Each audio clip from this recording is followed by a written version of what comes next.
Hello दोस्तों, कैसे हैं आप सभी का स्वागत है। इस वीडियो में हम बात करेंगे हमारे हिंदू धर्म के अनुसार शयन, शौचाचार शुद्धि, मल मूत्र का त्याग एवं दंत धावन के वैदिक नियम पर विस्तार से चर्चा करेंगे।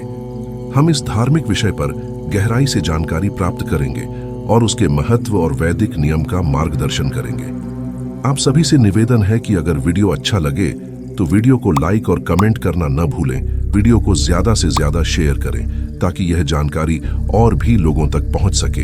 एवं अगर आपने अभी तक हमारे इस चैनल को सब्सक्राइब नहीं किया है तो कर लें ताकि आने वाले वीडियो के नोटिफिकेशन आपको मिलते रहे। तो चलिए आगे बढ़ते हैं। सबसे पहले हम बात करेंगे शयन के बारे में कि हमारे हिंदू धर्म के अनुसार शयन के क्या वैदिक नियम है। सदा पूर्व या दक्षिण की तरफ सिर करके सोना चाहिए। उत्तर में या पश्चिम की तरफ सिर करके सोने से आयु क्षीण होती है तथा शरीर में रोग उत्पन्न होते हैं। पूर्व की तरफ सिर करके सोने से विद्या प्राप्त होती है। दक्षिण की तरफ सिर करके सोने से धन तथा आयु की वृद्धि होती है। पश्चिम की तरफ सिर करके सोने से प्रबल चिंता होती है। उत्तर की तरफ सिर करके सोने से हानि तथा मृत्यु होती है, अर्थात आयु क्षीण होती है। अधोमुख होकर, नग्न होकर, दूसरे की शैया पर, टूटी हुई खाट पर तथा जनशून्य घर में नहीं सोना चाहिए। जो विशाल बड़ी न हो, टूटी हुई हो, ऊंची नीची हो, मैली हो अथवा जिसमें जीव हो या जिस पर कुछ बिछा हुआ न हो, उस शैया पर नहीं सोना चाहिए। टूटी खाट पर नहीं सोना चाहिए। बांस या पलाश की लकड़ी पर कभी नहीं सोना चाहिए। सिर को नीचे करके नहीं सोना चाहिए। झूठे मुंह नहीं सोना चाहिए। नग्न होकर नहीं सोना चाहिए। सूने घर में अकेला नहीं सोना चाहिए। देव मंदिर और शमशान में भी नहीं सोना चाहिए। अंधेरे में भी नहीं सोना चाहिए। भीगे पैर नहीं सोना चाहिए। सूखे पैर सोने से लक्ष्मी प्राप्त होती है। निद्रा के समय मुख से तांबूल, शैया से स्त्री, ललाट से तिलक, सिर से पुष्प का त्याग कर देना चाहिए। रात्रि में पगड़ी बांधकर नहीं सोना चाहिए। दिन में कभी नहीं सोना चाहिए। रात के पहले और पिछले भाग में भी नींद नहीं लेनी चाहिए। रात के प्रथम और चतुर्थ पहर को छोड़कर दूसरे और तीसरे पहर में सोना उत्तम होता है। दिन में और दोनों संध्याओं के समय जो नींद लेता है वह रोगी और दरिद्र होता है। जिसके सोते सोते सूर्योदय अथवा सूर्यास्त हो जाए वह महान पाप का भागी होता है और बिना प्रायश्चित कृच्छ्रव्रत के शुद्ध नहीं होता। जो मनुष्य रुग्णावस्था को छोड़कर सूर्योदय अथवा सूर्यास्त के समय सोता है वह प्रायश्चित का भागी होता है। दिन में और सूर्योदय के बाद सोना आयु को क्षीण करने वाला है। प्रातःकाल और रात्रि के आरंभ में भी नहीं सोना चाहिए। स्वस्थ मनुष्य को आयु की रक्षा के लिए ब्रह्म मुहूर्त में उठना चाहिए। किसी सोए हुए मनुष्य को नहीं जगाना चाहिए। विद्यार्थी, नौकर, पथिक, भूख से पीड़ित, भयभीत, भंडारी और द्वारपाल ये सोए हुए हों तो इन्हें जगा देना चाहिए। अब हम बात करेंगे मलमूत्र त्याग के बारे में कि हमारे हिंदू धर्म के अनुसार मलमूत्र त्याग के क्या वैदिक नियम हैं। दिन में उत्तर की और तथा रात में दक्षिण की ओर मुंह करके मलमूत्र का त्याग करना चाहिए। ऐसा करने से आयु क्षीण नहीं होती। निवास स्थान से दूर दक्षिण या दक्षिण पश्चिम दिशा में जाकर मलमूत्र का त्याग करना चाहिए। सिर को वस्त्र से ढककर मलमूत्र का त्याग करना चाहिए। गांव से दक्षिण पश्चिम में जाकर इस मंत्र का उच्चारण करें। गच्छन्तु ऋषियो देवाः पिशाचा ये च गुह्यका पितृभूत गणाः सर्वे करिष्ये मलमोचनम। अर्थात यहाँ जो ऋषि, देवता, पिशाच, गुह्यक, पितर तथा भूतगण हों वे चले जाएं। मैं यहाँ मलमूत्र का त्याग करूंगा। ऐसा कहकर 3 बार ताली बजाएं और सिर को वस्त्र से ढककर मलमूत्र का त्याग करें। सूखी लकड़ियां, मिट्टी के ढेले, पत्ते, तृण, घास आदि से भूमि को ढककर, अपने नाक, मुंह तथा सिर को ढककर और मौन होकर मलमूत्र का त्याग करना चाहिए। जूते या खड़े ढाव पहनकर, छाता लेकर और अंतरिक्ष में, भूमि आकाश के मध्य में मलमूत्र का त्याग नहीं करना चाहिए। मल त्याग के समय जोर जोर से सांस नहीं लेनी चाहिए। खड़े होकर अथवा चलते चलते मलमूत्र का त्याग नहीं करना चाहिए। किसी जलाशय से बाहर अथवा 16 हाथ दूरी पर मूत्र त्याग और उससे 4 गुना अधिक दूरी पर मल त्याग करना चाहिए। वृक्ष की छाया में मलमूत्र का त्याग न करें, परंतु अपनी छाया अगर भूमि पर पड़ रही हो तो उसमें मूत्र त्याग कर सकते हैं। मल मूत्र का त्याग करते समय ग्रहों, नक्षत्रों, चारों दिशाओं, सूर्य, चंद्र और आकाश की ओर नहीं देखना चाहिए। अपने मल मूत्र की ओर भी नहीं देखना चाहिए।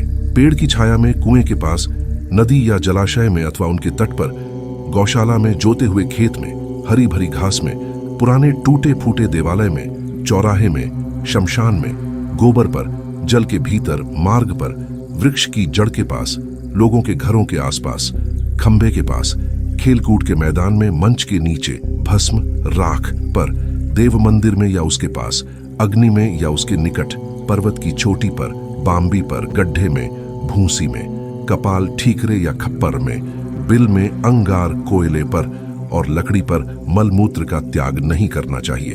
अग्नि, सूर्य, गौ, ब्राह्मण, गुरु, स्त्री, चंद्रमा, आती हुई वायु, जल और देवालय, इनकी ओर मुख करके इनके सम्मुख मलमूत्र का त्याग नहीं करना चाहिए। जो सूर्य, गौ, अग्नि तथा ब्राह्मणों की ओर मुंह करके पेशाब करते हैं और जो बीच रास्ते में पेशाब करते हैं, उनकी बुद्धि तथा आयु नष्ट हो जाती है। जो स्त्री पुरुष सूर्य या वायु की ओर मुंह करके पेशाब करते हैं, उनकी गर्भ में आई हुई संतान गिर जाती है।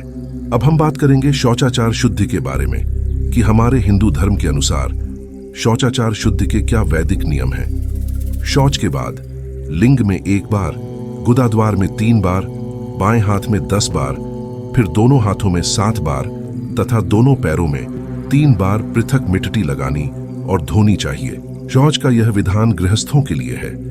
ब्रह्मचारियों के लिए इससे 2 गुने, वानप्रस्थियों के लिए 3 गुने और सन्यासियों के लिए 4 गुने शौच का विधान है। दिन में जो शौच का विधान है उससे आधा रात्रि में करना चाहिए। रोगी के लिए उससे आधे और यात्रा में उससे भी आधे शौच का नियम है। नाभि से नीचे बाएं हाथ से, नाभि से ऊपर दाहिने हाथ से काम लेना चाहिए। अतः शौच के बाद बाएं हाथ से शुद्धि करनी चाहिए। जल के भीतर की, देवालय की, बॉम्बी की, चूहे द्वारा इकट्ठी की गई, शौच से बची हुई, रास्ते की, शमशान भूमि की, ऊसर भूमि की, घर की दीवार से ली हुई, लीपने पोतने के काम में लाई हुई, कुश और दूर्वा की जड़ से निकाली हुई, चौराहे की, गौशाला की, चींटी आदि छोटे छोटे जीवों द्वारा निकाली हुई और हल से उखाड़ी हुई, इन सब प्रकार की मिट्टियों का शौच कर्म में उपयोग नहीं करना चाहिए। शौच कर्म में प्रत्येक बार ताजे आंवले के बराबर मिट्टी लेनी चाहिए, इससे कम कभी नहीं। मल त्याग के बाद 12 बार और मूत्र त्याग के बाद 4 बार कुल्ला करना चाहिए। भोजन के बाद 16 बार कुल्ला करना चाहिए। सामने देवताओं का और दाहिने पितरों का निवास रहता है, अतः मुख नीचे करके कुल्ले को अपनी बाईं ओर ही फेंकना चाहिए। जिसका अंतःकरण शुद्ध नहीं है वह दुष्टात्मा मनुष्य 1000 बार मिट्टी लगाने पर और 100 घड़े जल से धोने पर भी शुद्ध नहीं होता। यदि संपूर्ण नदियों के जल से तथा पर्वत के समान मिट्टी से कोई मरण पर्यंत बाह्य शुद्धि करे तो भी जिसका भाव शुद्ध नहीं है वह शुद्ध नहीं हो सकता। अब हम बात करेंगे दंत धावन के बारे में कि हमारे हिंदू धर्म के अनुसार दंत धावन के क्या वैदिक नियम हैं।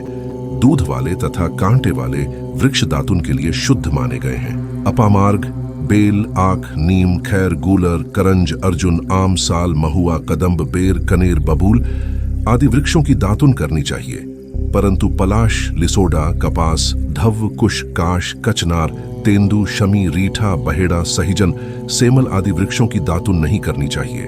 पलाश की लकड़ी का दातुन कभी नहीं करना चाहिए। कषाय, तिक्त अथवा कटु रस वाली दातुन आरोग्यकारक होती है। महुआ की दातुन से पुत्र लाभ होता है। आग की दातुन से नेत्रों को सुख मिलता है। बेर की दातुन से प्रवचन की शक्ति प्राप्त होती है। बृहति, भटकटैया की दातुन करने से मनुष्य दुष्टों पर विजय पाता है। बेल और खैर की दातुन से ऐश्वर्य की प्राप्ति होती है। कदम्ब से रोगों का नाश होता है। अतिमुक्तक, कुंद का एक भेद, से धन का लाभ होता है। अठरूषक, अडूसा की दातुन से सर्वत्र गौरव की प्राप्ति होती है। जाति, चमेली की दातुन से जाति में प्रधानता होती है।